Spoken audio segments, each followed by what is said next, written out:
Boa noite. Olá, boa noite.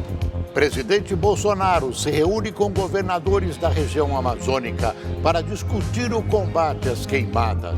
Eles pediram que o Brasil aceite a ajuda financeira oferecida pelo G7. Relator da reforma da Previdência no Senado entrega parecer favorável à proposta. O governo espera a conclusão da votação até o dia 10 de outubro. E você vai ver também. Polícia Federal realiza operação contra tráfico internacional de drogas em portos. Detém 12 pessoas e apreende cerca de 7 milhões de dólares. Número de animais que vivem nas ruas do país está perto de 4 milhões. Os casos de abandono só crescem. Na Espanha, tornados e tempestades atingem cidades, causando inundações e destruição. Várias regiões do país estão sob alerta. Após tentativa frustrada, nave russa Soyuz, que carrega um robô humanoide, acopla com sucesso na Estação Espacial Internacional. Essas e outras notícias você acompanha em instantes no Rede TV News.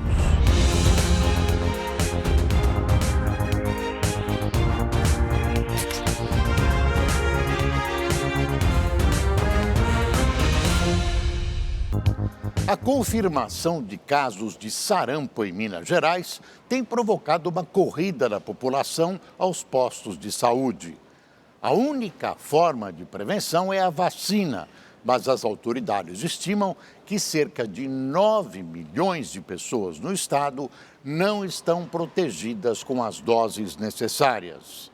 Em Belo Horizonte, a procura pela vacina aumentou principalmente depois que 9 unidades tiveram que ser fechadas por algumas horas nos últimos dias após o atendimento a pacientes com sintomas do sarampo.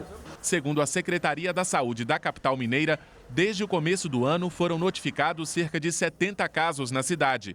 2 já foram confirmados. Hoje a gente tem que ficar atento aos sinais e sintomas, né? Então, uma febre mais alta, acompanhada de manchas no corpo e com tosse ou coriza ou conjuntivite, né? Procurar imediatamente uma unidade de saúde. Para ampliar a cobertura vacinal, a Prefeitura de Belo Horizonte fez uma parceria com universidades públicas e particulares. Cerca de 40 mil doses foram disponibilizadas para alunos e funcionários. A aplicação é feita pelas equipes de enfermagem das faculdades. Áquila, de 18 anos, faz odontologia e não tinha certeza se havia tomado todas as doses necessárias. É uma oportunidade de já prevenir contra o vírus, né, e evitar muitas doenças no futuro. Por determinação do Ministério da Saúde, crianças de 6 a 11 meses também devem ser vacinadas. Depois, precisam receber novas aplicações aos 12 e aos 15 meses, com intervalo mínimo de 30 dias.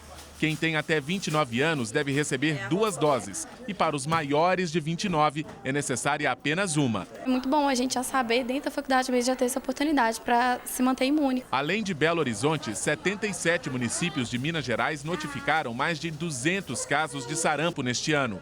4 foram confirmados. A transmissão do vírus ocorre de pessoa para pessoa por meio de secreções da fala, tosse, espirros ou até mesmo da respiração. A orientação é a imunização, que é a forma mais eficaz de prevenção do sarampo. É mentira que vacina faz mal. Só faz bem. Salve vidas tomando vacina e vacinando as crianças. Todos os dias, cerca de 250 venezuelanos buscam refúgio no Brasil. Apenas em 2018, foram aproximadamente 90 mil. Em Manaus, essas famílias passam por uma triagem que faz parte da Operação Acolhida da Força Nacional.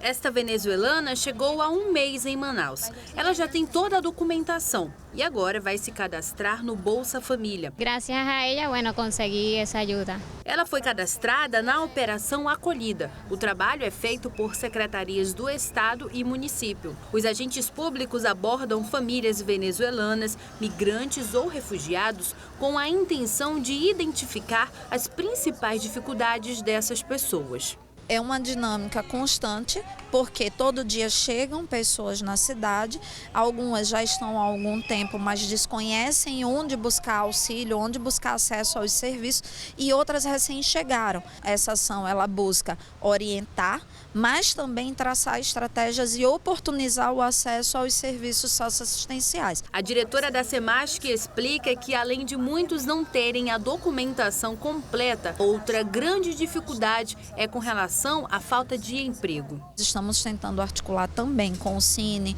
com parceiros, a possibilidade de qualificação e assim poder inseri-los no mercado de trabalho. O relator da reforma da Previdência na Comissão de Constituição e Justiça do Senado, Tasso Gereissati, entregou hoje um parecer favorável à proposta.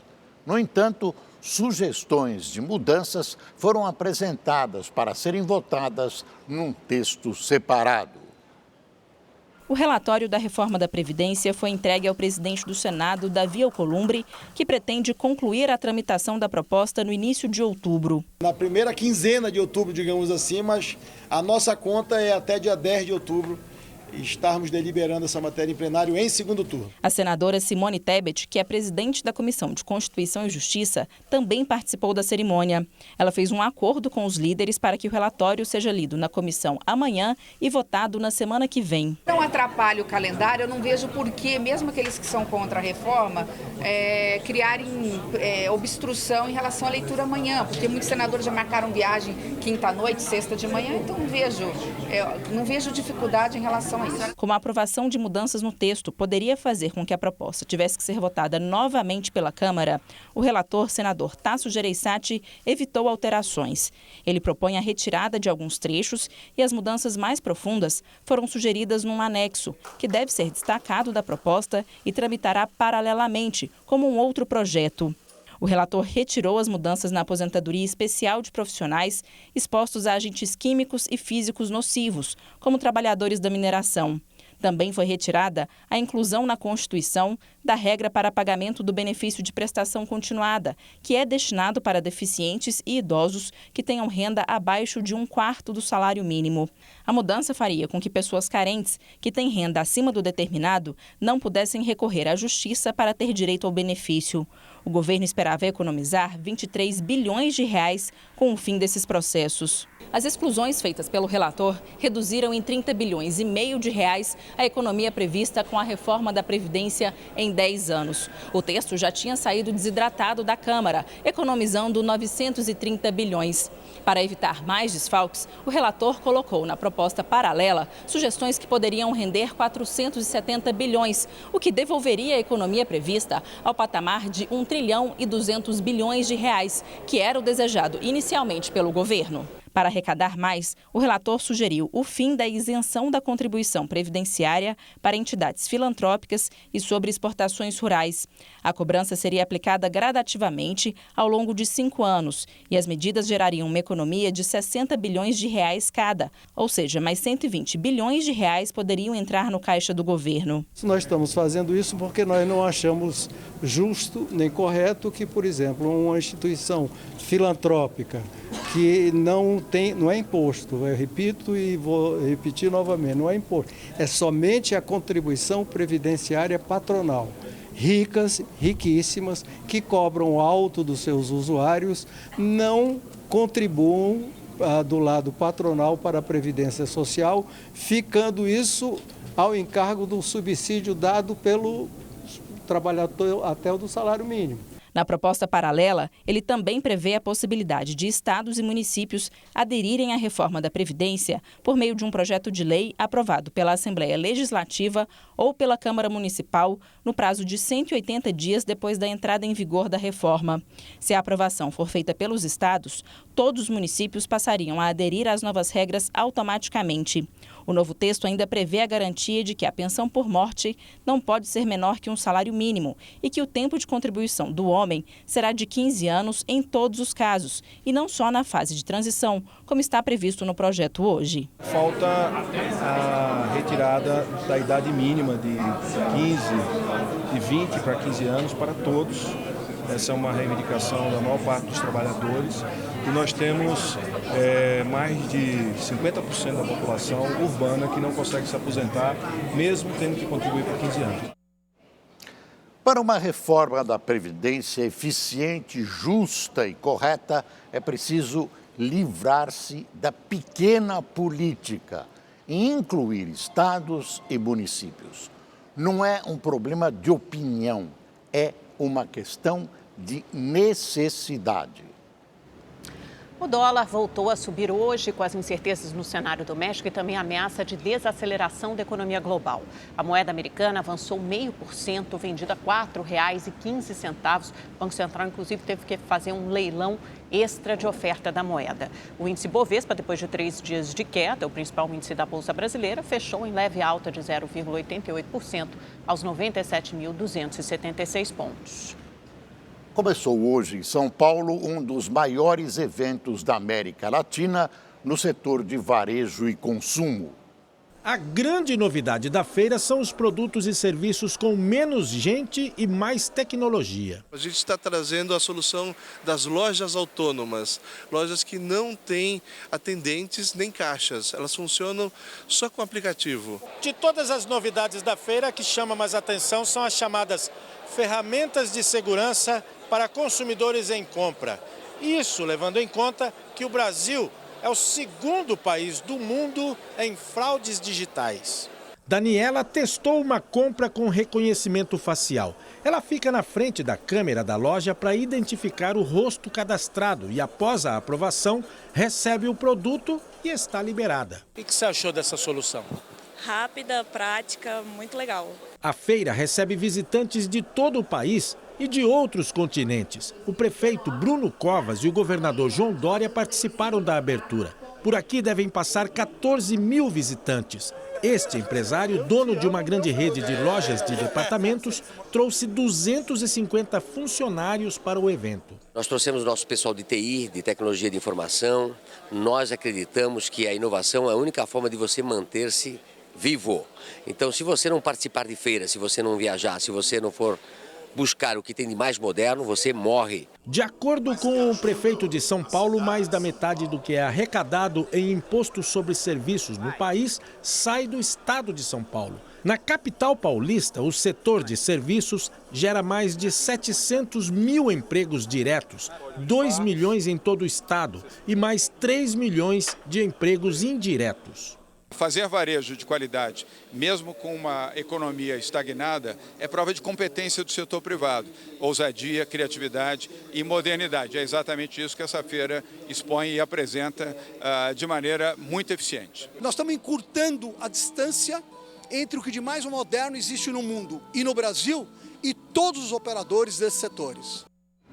Um mês após as chuvas que provocaram deslizamentos na região metropolitana do Recife, muitos moradores das áreas de risco não têm para onde ir e reclamam da falta de ação das prefeituras. O pedreiro José Mota morava em frente ao local da tragédia. Ele viu quando a barreira desabou e arrastou várias casas. Eu vi tudo, quando isso aqui estava desmoronando tudo, entendeu? As casas estavam descendo, o poste caiu e foi um caos. De 3 horas da manhã, a gente ficou aqui numa situação muito difícil, né? Seu José é morador do bairro de Caetés 1, município de Abreu e Lima, na região metropolitana do Recife. Aqui morreram 5 pessoas vítimas da lama. Ele alugou uma casa aqui perto, mas está sem receber auxílio moradia. Até aqui não se mobilizou para nada, né?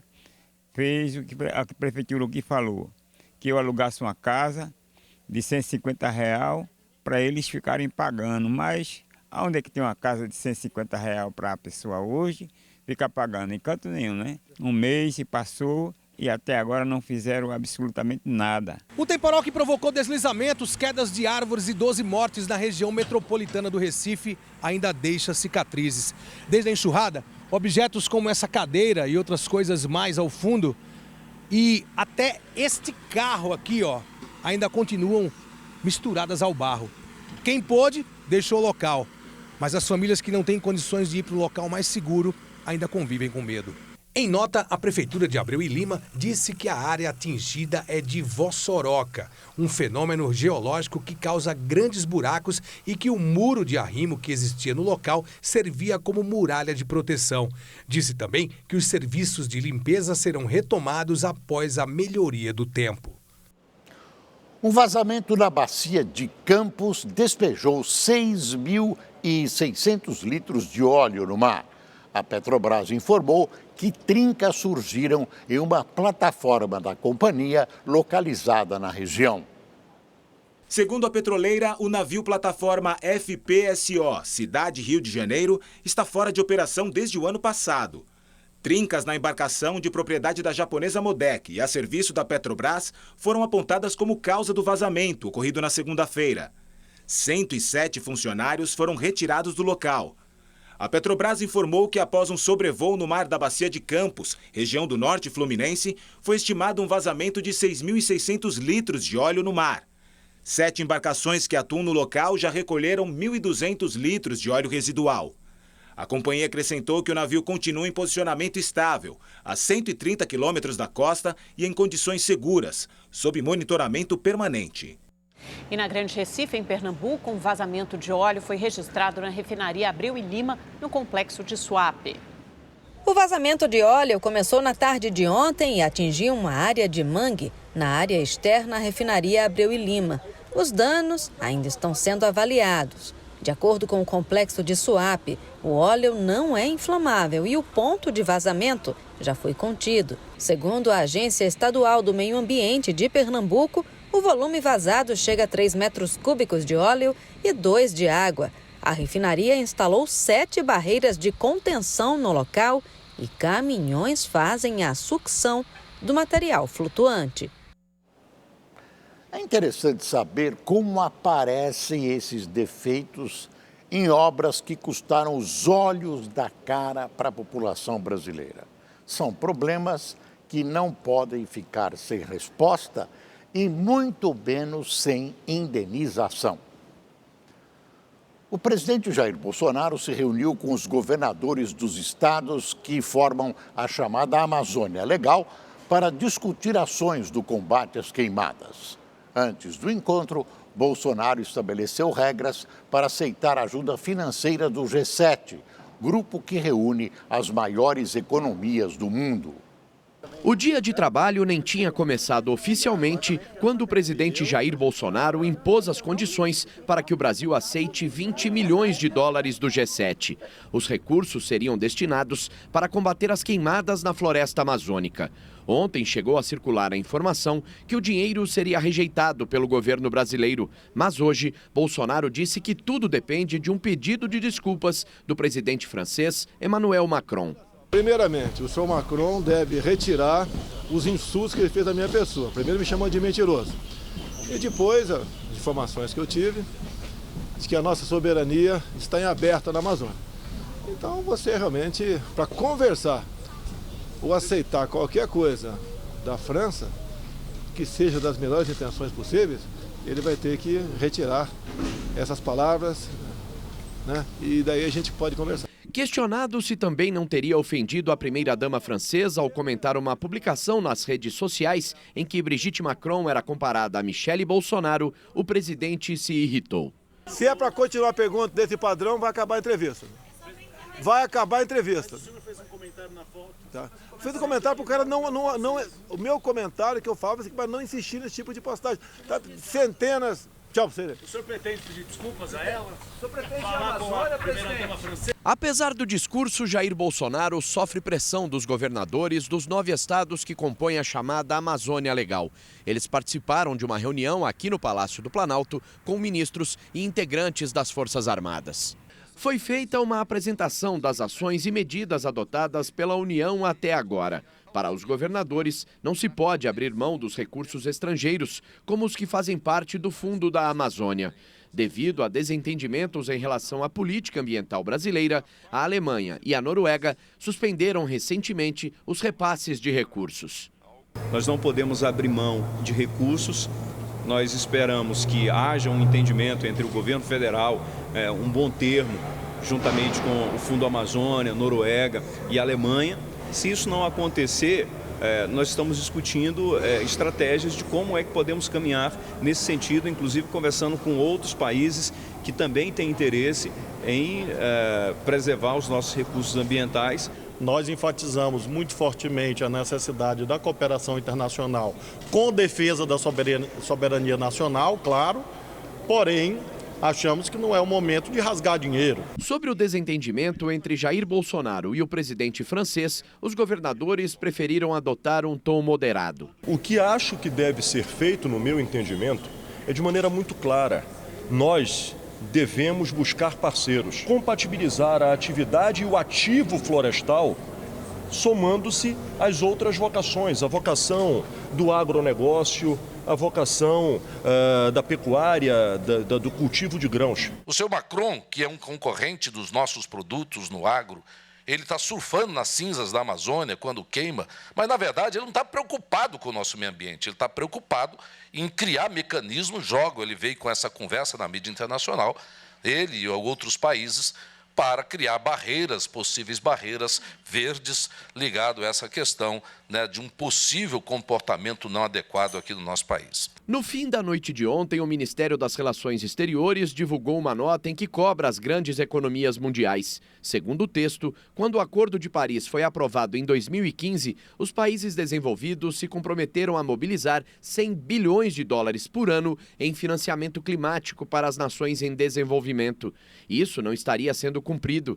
A nota diz ainda que o Brasil está pronto para avançar soberanamente em consonância com os instrumentos internacionais na implementação de ações concretas de combate ao desmatamento e à degradação de florestas, particularmente na Amazônia. Enquanto isso, o Congresso Nacional adiou para amanhã a instalação da Comissão Mista Permanente de Mudanças Climáticas, que estava prevista para hoje. Segundo o presidente do Senado, Davi Alcolumbre, a mudança atendeu a um pedido dos líderes partidários que solicitaram mais tempo para indicar os membros do colegiado. O presidente norte-americano Donald Trump disse hoje que o presidente Bolsonaro está fazendo um ótimo trabalho na Amazônia. O americano postou em rede social que o brasileiro está trabalhando muito duro nos incêndios e fazendo um grande trabalho para o povo do Brasil. Trump demonstrou solidariedade e afirmou que não é uma tarefa fácil.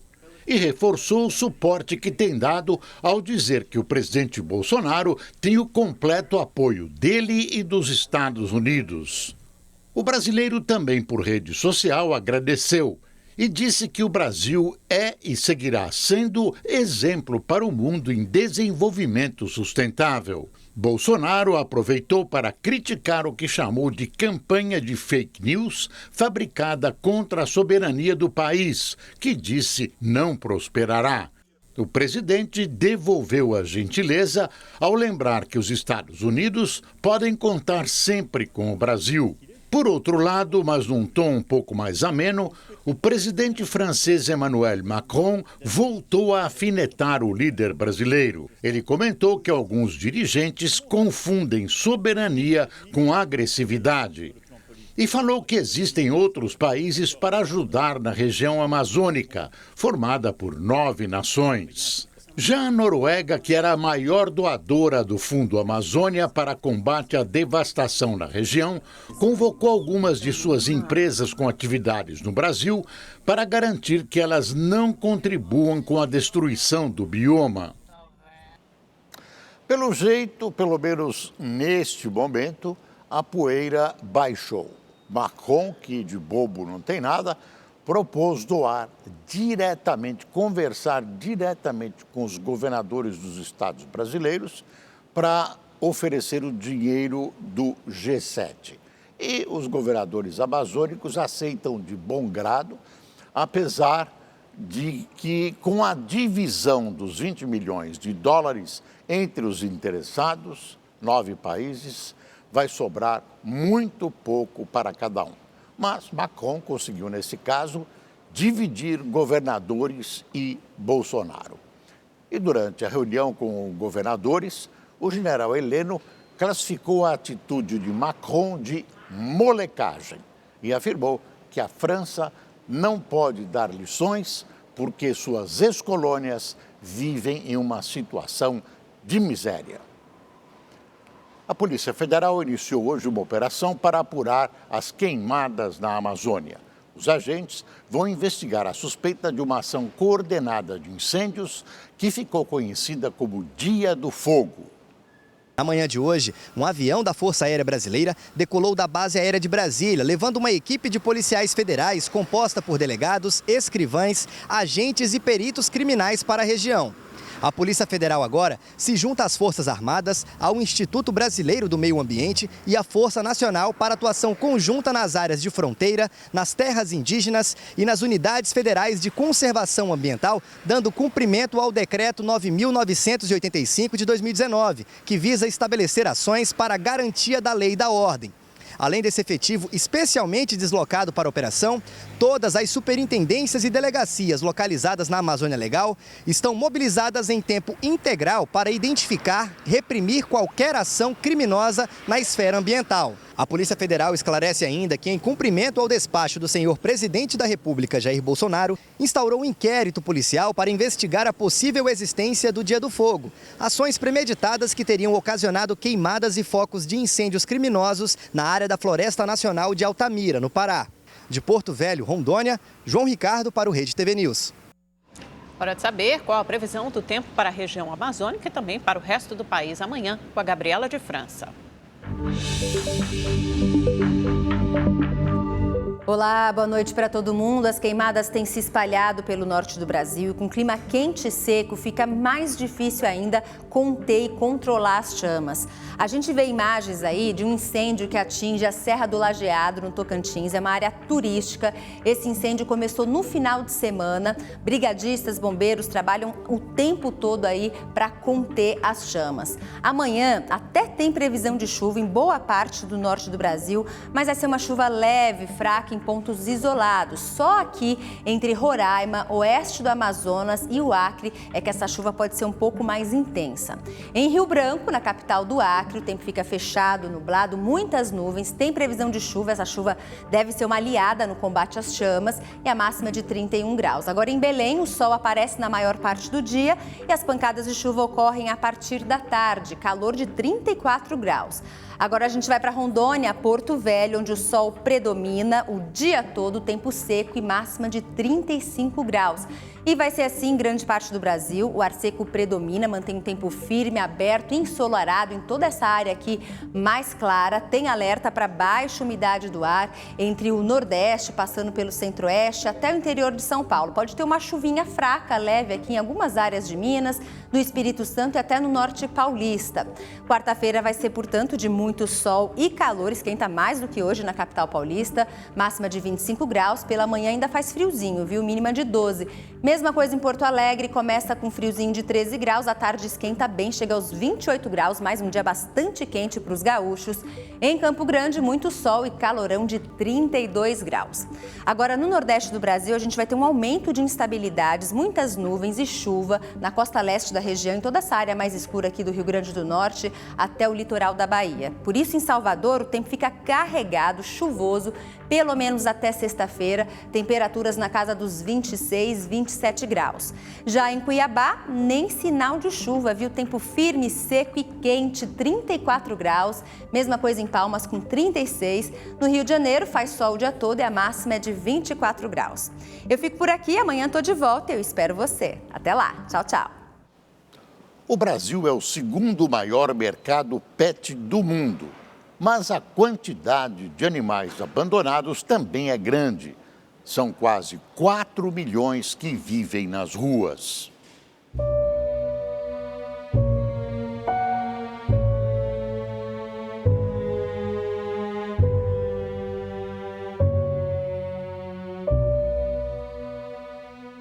Dezenas de animais são abandonados todos os dias.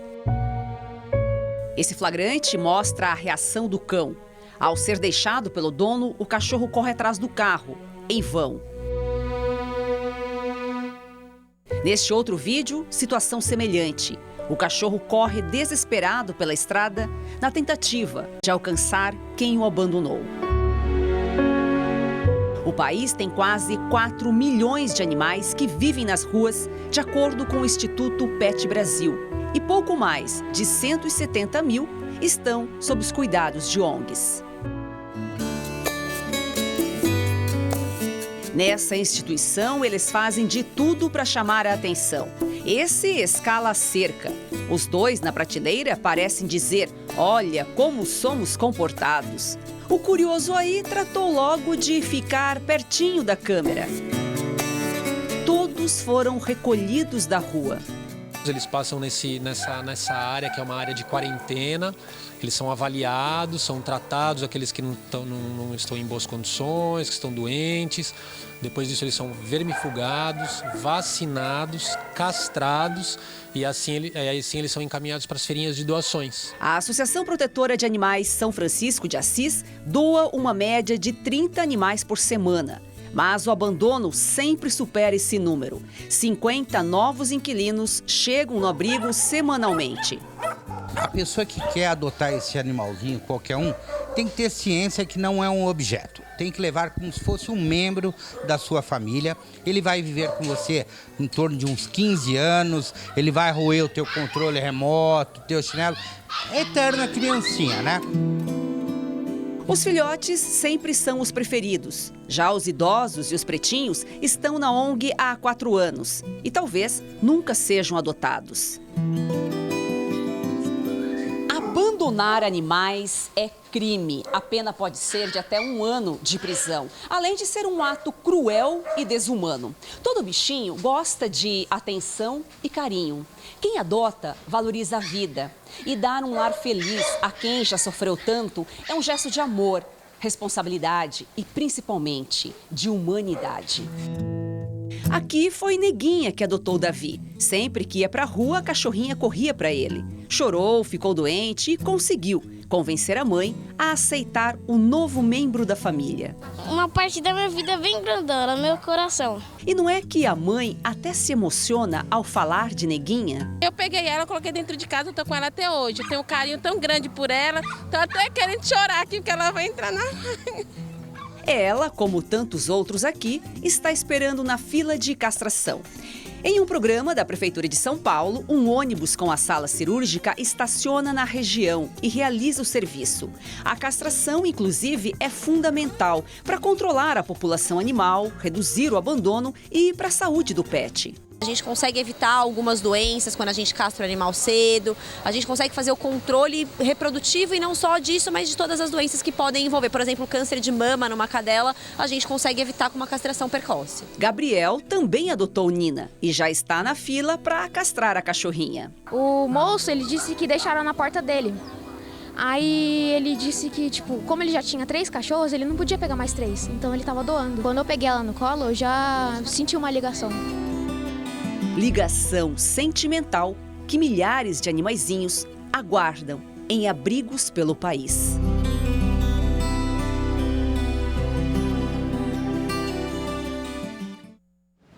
O ministro da Justiça, Sérgio Moro, defendeu a atuação do diretor-geral da Polícia Federal, Maurício Valeixo, durante um seminário sobre corrupção. Na semana passada, o presidente Bolsonaro deu a entender que poderia substituir Valeixo, que foi indicado por Moro. Um cumprimento muito especial ao diretor-geral da Polícia Federal, Maurício Valeixo, tem feito um trabalho extraordinário aí à frente da Polícia Federal. O presidente Jair Bolsonaro tem um compromisso, prevenção e combate à corrupção. Esse foi um dos objetivos, um dos temas centrais que me levaram a aceitar esse convite. E eu creio que o governo tem avançado nessa área. Claro que às vezes há alguns reveses, mas nós temos avançado no enfrentamento da corrupção. Há rumores de que Moro está sendo fritado. Prova disso são as sucessivas caneladas que Bolsonaro tem desferido no ministro da Justiça. Todo mundo desmente, mas as caneladas existem. Moro continua sendo o ministro melhor avaliado e é visto por assessores palacianos como candidato a presidente da República.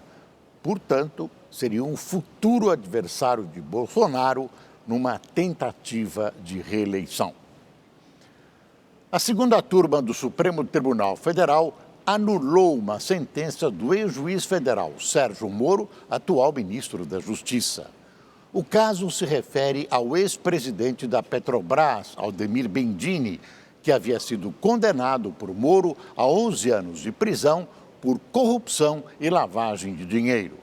Na segunda instância, a pena de Bendini foi reduzida. Como os ministros da segunda turma entenderam que o ex-presidente da estatal não foi ouvido na fase processual correta, a condenação foi anulada e o processo vai voltar à primeira instância.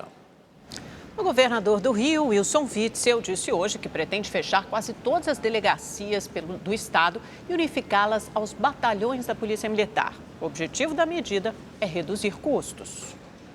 Ao invés de reformarmos batalhões e delegacias, que são estruturas antigas, especialmente os batalhões, a minha proposta, veja, uma proposta para as instituições é construirmos um distrito policial, onde as delegacias estarão integradas aos batalhões.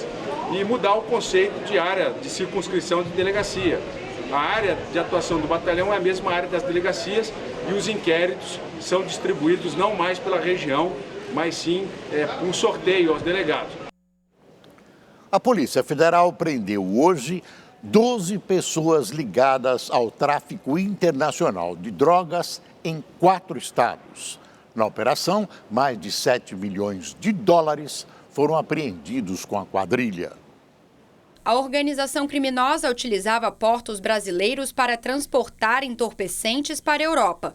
A droga era colocada dentro de cargas lícitas e armazenadas em contêineres, sem o conhecimento dos exportadores e importadores. O grupo utilizava navios que saíam dos portos de Santos, em São Paulo, de Paranaguá, no Paraná, e de Itajaí, em Santa Catarina, para enviar a droga a países da Europa. Os destinos mais frequentes eram os portos da Espanha e Bélgica. De acordo com as investigações, todo o esquema era feito antes da carga chegar aos portos. Normalmente conta também com a participação do motorista do caminhão, que é necessário desviar a carga lista, levar a um outro local onde é feita a introdução da droga. E, inclusive, quando é feita a introdução da droga no contêiner, eles colocam um outro lacre, que também é clonado e é inserido no destino da carga. Durante a operação que ocorreu em São Paulo, Santa Catarina, Mato Grosso do Sul e Bahia, a PF prendeu 12 pessoas. 5 continuam foragidas.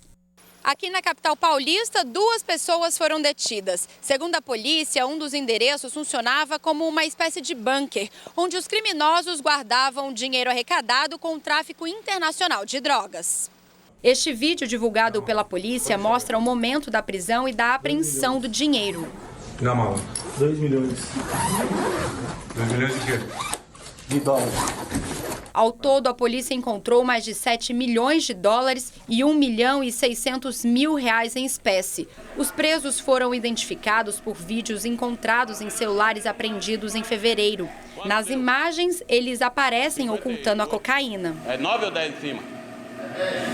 10? Então 59. Os indivíduos, eles estão sendo investigados e serão responsabilizados pelo crime de tráfico de entorpecentes internacional, ainda pela associação criminosa e pela organização criminosa. Um idoso foi atropelado por uma motorista que passou mal ao volante no interior de São Paulo. Ele ficou preso embaixo do veículo. A imagem mostra a motorista virando a esquina. Ela perde o controle da direção e avança sobre um veículo parado. À frente estavam um idoso de pé e um jovem sentado na calçada. O senhor, de 66 anos, é lançado para o alto. Em seguida, o carro passa por cima dele e ainda o arrasta sobre os paralelepípedos. Apesar da violência do impacto, o idoso não sofreu fraturas, mas permanece internado. O acidente aconteceu ontem em Pirajuí, mas o vídeo só foi divulgado hoje. Um bebê foi abandonado em uma estrada na região metropolitana do Rio de Janeiro.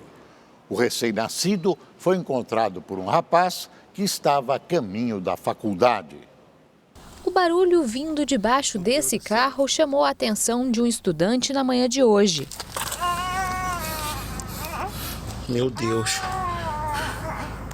No começo, ele achou que era algum animal preso, mas ao se aproximar, se surpreendeu ao ver que se tratava de um bebê abandonado. Quando você fica nervoso, você fica sem atitude, sem saber o que você deve fazer para poder auxiliar, até porque ele não estava chorando tão alto, então eu não sabia se ele estava bem, se ele estava mal, e não sabia se eu poderia mexer. Ninguém sai de casa esperando que vai salvar uma criança ou salvar qualquer outra vida quando você sai de casa, ainda mais para estudar e tal. Ele imediatamente acionou a polícia e o SAMU.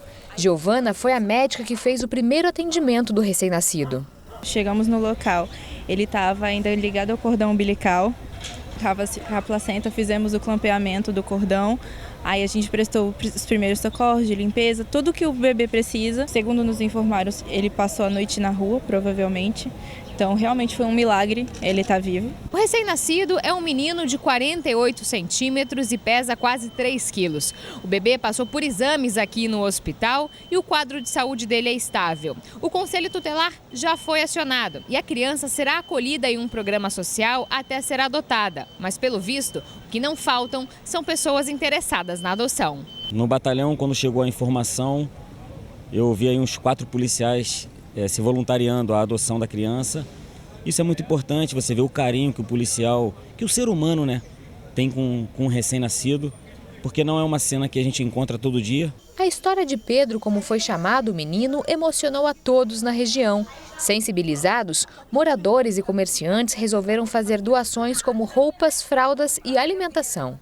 Pode levar para ele, que Deus abençoe, que ele não nasceu bem, mas que tem uma vida abençoada, né? A Polícia Civil, que investiga o caso, apura quem abandonou o bebê. Até o momento, nem a mãe nem o pai foram localizados. Criminosos incendiaram um ônibus no fim da noite de ontem em Canoas, no Rio Grande do Sul. 15 passageiros ficaram feridos, entre eles um idoso e uma grávida. Segundo a Brigada Militar, um homem entrou em um ônibus, jogou combustível no chão e colocou fogo no interior do veículo.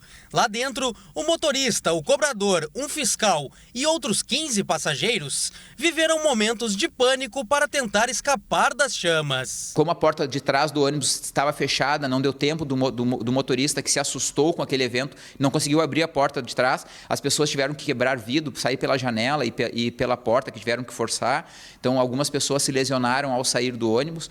A maioria dos passageiros teve ferimentos leves. Nenhuma das vítimas sofreu queimaduras. Um idoso e uma mulher que estava grávida foram levados para o HPS de Canoas.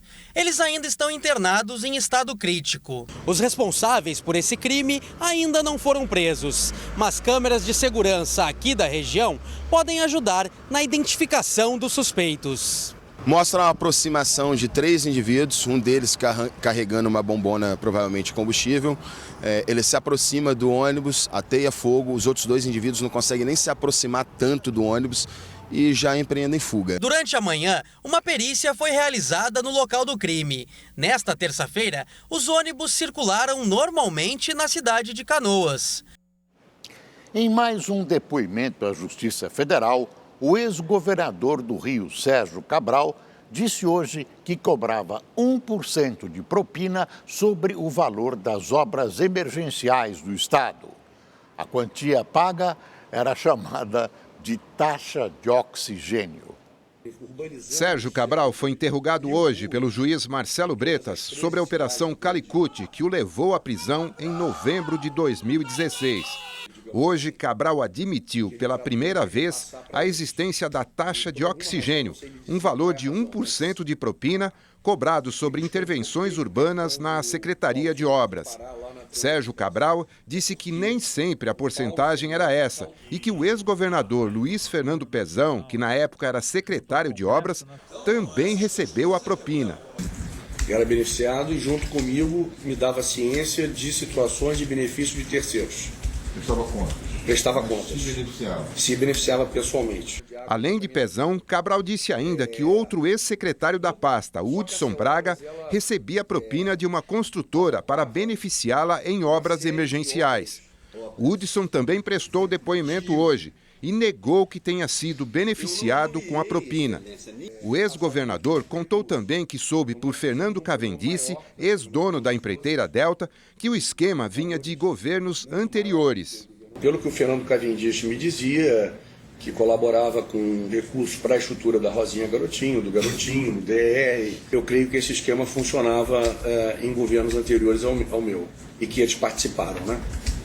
Além dele e Hudson Braga, outras 3 pessoas prestaram depoimentos hoje. Um ex-assessor da secretaria e 2 executivos da empreiteira Oriente.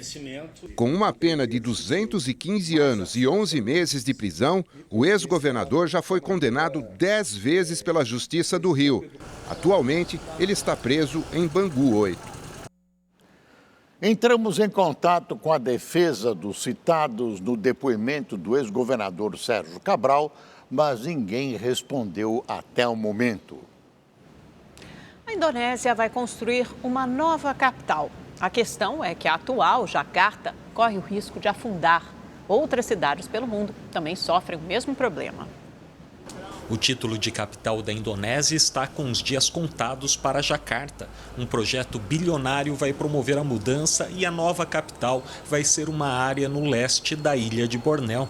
O projeto ambicioso, que deve começar no fim do ano que vem, vai custar 34 bilhões de dólares aos cofres públicos e levará 10 anos para a conclusão.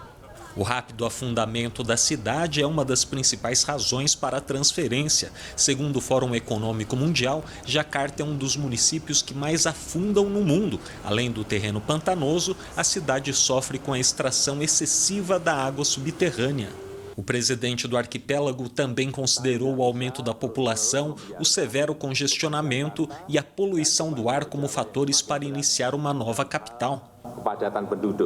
Por causa da intensa captação da água do solo no passado, Pequim é outra cidade da Ásia que literalmente está indo por água abaixo. Um estudo mostrou que algumas áreas da capital política da China afundam cerca de 10% ao ano. Mas esse é um problema que vai além da Ásia. Nos Estados Unidos, algumas regiões de Houston afundam em torno de 5 centímetros anualmente, conforme informações do Serviço Geológico Americano. Metade de Nova Orleans já está abaixo do nível do mar e cede 1 centímetro por ano. Washington apresenta o caso mais grave. Estudos mostram que a capital norte-americana deve ceder mais 15 centímetros nos próximos 100 anos. Lagos, na Nigéria, é a cidade mais populosa da África e também sofre com este problema.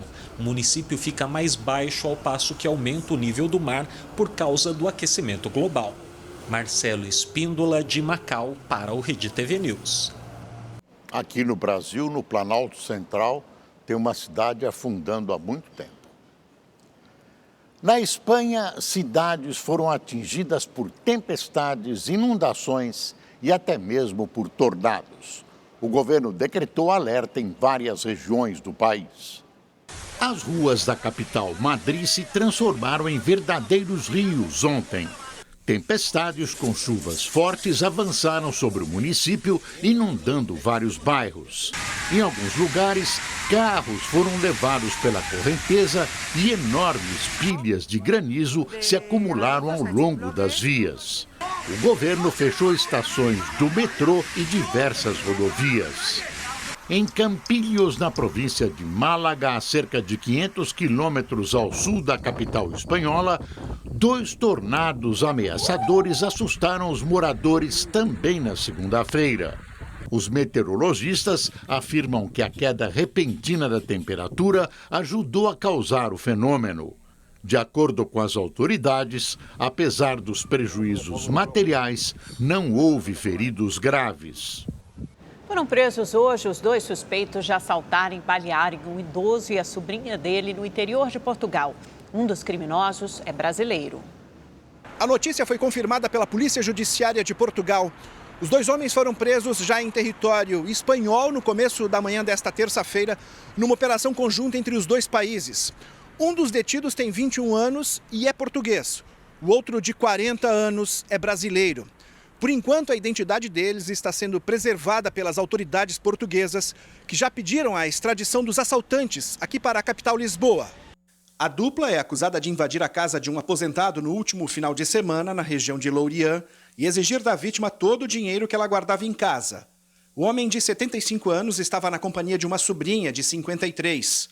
Os dois foram violentamente agredidos antes de serem amarrados e levados como reféns pelos assaltantes no carro da família. Eles ainda foram baleados na cabeça e depois abandonados numa zona rural da cidade. A dupla sobreviveu e auxiliou os policiais portugueses na investigação, que em menos de 48 horas resultou na prisão dos dois suspeitos. As vítimas ainda estão internadas em estado grave. Os criminosos agora vão responder por roubo à mão armada, tentativa de homicídio, sequestro e estupro, já que os exames confirmaram que a mulher também foi vítima de violência sexual. Se condenados, eles podem pegar mais de 30 anos de prisão cada um. Peterson Isidoro, de Lisboa, para o Rede TV News. Em Paris, segue a novela Neymar com os seus capítulos aparentemente finais. Hoje foi mais um dia de reuniões com ares de suspense. Logo cedo, os representantes do Barcelona, Oscar Grau e Javier Bordas, embarcaram para Paris a fim de fechar negócio e repatriar Neymar. Na mala, 170 milhões de euros, algo em torno de 780 milhões de reais. Enquanto isso, em Paris, Neymar treinou como se nada estivesse acontecendo. Segundo a imprensa espanhola, a grande motivação dos executivos do Barcelona para virem aqui a Paris teria sido uma conversa que Neymar teve com os dirigentes do PSG nos últimos dias. Nela, o brasileiro teria dito que se fosse para sair aqui da capital francesa, que fosse apenas para um time, o clube catalão, o Barcelona. A reunião aconteceu em um dos escritórios do PSG em um bairro nobre de Paris.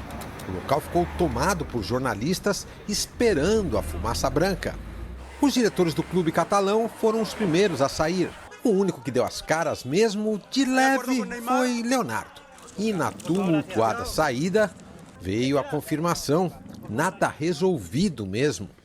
Aí o Leonardo saindo nesse exato momento. E a pergunta... Leonardo, por favor. Léo, ele fica ou vai? Por favor. Já conversa com calma, cara. Abraço aí. Na Espanha, os dirigentes do Barça, sim, deram uma pista. Cercado por jornalistas, Javier Bordas disse que Neymar está mais perto do clube.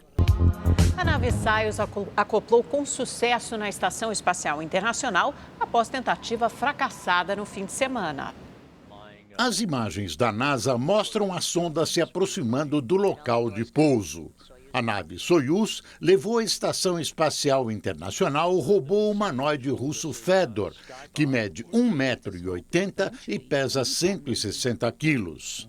Durante a estadia no local, o robô vai participar de diferentes testes, além de ajudar os astronautas em atividades do cotidiano. Ele pode, inclusive, manejar chaves de fenda. A nave fez uma primeira tentativa para atracar no sábado, mas a operação teve de ser interrompida por uma falha de sistema. O Rede TV News fica por aqui. Boa noite. Boa noite e até amanhã.